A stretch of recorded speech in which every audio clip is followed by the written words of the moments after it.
ટંકારાનું નાક હવે નથી રહ્યું.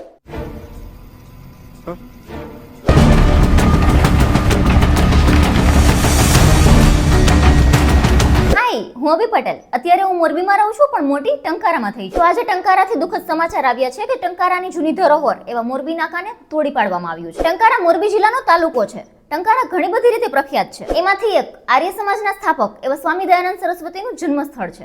આમ જોવા જઈએ તો ટંકારા મોરબીથી 19 થી 20 કિલોમીટર દૂર છે, પણ મોરબીના રાજા વાઘજી ઠાકોરની ફેવરેટ જગ્યા હતી. તેની સાથે સાથે ટંકારામાં સંરક્ષણ અને વેપારનું કામકાજ ચાલતું, માટે મહારાજા વાઘજી ઠાકોર દ્વારા ગામતળની ફરતે કિલ્લો બાંધવામાં આવ્યો હતો, જેની દિવાલો અત્યારે પણ ગામમાં સાક્ષી પૂરે છે. આ કિલ્લાને 4 ગેટ મૂકવામાં આવ્યા હતા, જે નાકા તરીકે ઓળખાતા હતા: ઉગમણું નાકું, દેરી નાકું, મોરબી નાકું અને નગર નાકું. જેમાંથી અત્યારે ઉગમણા નાકા, દેરી નાકા અને નગર નાકાના ખાલી નામ જ રહી ગયા છે. ગેટ જોવા મળતા નથી. બસ ખાલી મોરબી નાકાનો ગેટ હયાત હતો. અત્યાર સુધી અમે ત્યાંથી નીકળતા ને તો એ વિશાળ ગેટ જોઈને રાજાશાહીની ભવ્યતાનો અહેસાસ થતો. પરંતુ સમય સાથે બધું બદલાતું હોય છે, જૂનું થતું હોય છે. તો પહેલા 3 નાકાની જેમ આ મોરબી નાકું પણ સમય સાથે જૂનું થયું, અને આ જર્જરિત નાકું એક સમયે ટંકારાની સુરક્ષા અને શાન ગણાતું, જે આજે જર્જરિત થઈ ગયું હોવાથી કોઈને નુકસાન પહોંચાડી શકે એમ હતું. તો તંત્ર દ્વારા નિર્ણય લઈને મોરબી નાકાને ટંકારાના લોકોની નજર સામેથી અદ્રશ્ય કરી દેવામાં આવ્યું, મતલબ કે ડિમોલેશન કરી દેવામાં આવ્યું.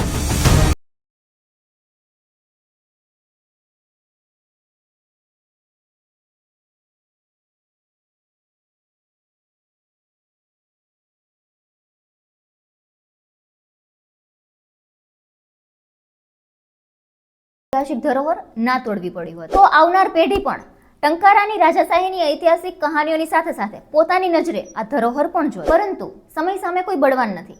પણ મારો એક સવાલ છે, આપણા દેશની સંસ્કૃતિ અને ધરોહરને સાચવવાનું પ્રણ લઈએ તો આપણી સંસ્કૃતિ અને વારસો જળવાઈ રહે. શું તંત્રએ પહેલેથી જ આને સાચવવાની કોશિશ કરી હોત તો મોરબી નાકાની સાથે સાથે આ 4 નાકા ટંકારા પાસે સહી સલામત ના હોત? તમને શું લાગે છે? કમેન્ટમાં જરૂર લખજો.